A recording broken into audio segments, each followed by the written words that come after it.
If you're still struggling with consent, just imagine, instead of having sex, you're making them a cup of tea. You say, "Hey, would you like a cup of tea?" And they go, "Oh my god, I would love a cup of tea, thank you." Then you know they want a cup of tea. If you say, "Hey, would you like a cup of tea?" and they're like, I'm not really sure, then you can make them a cup of tea. Or not, but be aware that they might not drink it. And if they don't drink it, then this is the important bit. Don't make them drink it. Just because you made it doesn't mean you're entitled to watch them drink it. And if they say, "No thank you," then don't make them tea. At all. Just don't make them tea.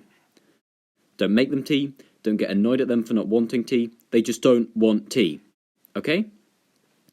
They might say, "Yes please, that's kind of you." And then when the tea arrives, they actually don't want the tea at all.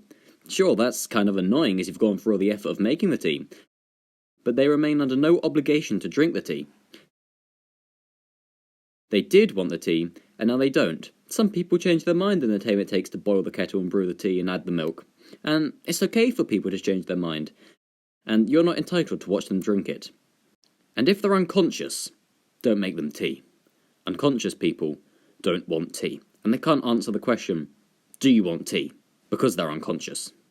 Okay, maybe they were conscious when you asked them if they wanted tea, and they said yes, but in the time it took you to boil the kettle, brew the tea, and add the milk, they're now unconscious. You should just put the tea down. Make sure the unconscious person is safe.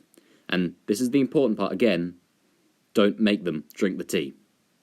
They said yes then, sure, but unconscious people don't want tea.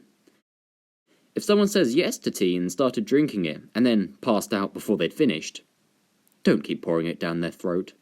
Take the tea away, and make sure they are safe, because unconscious people don't want tea. Trust me on this.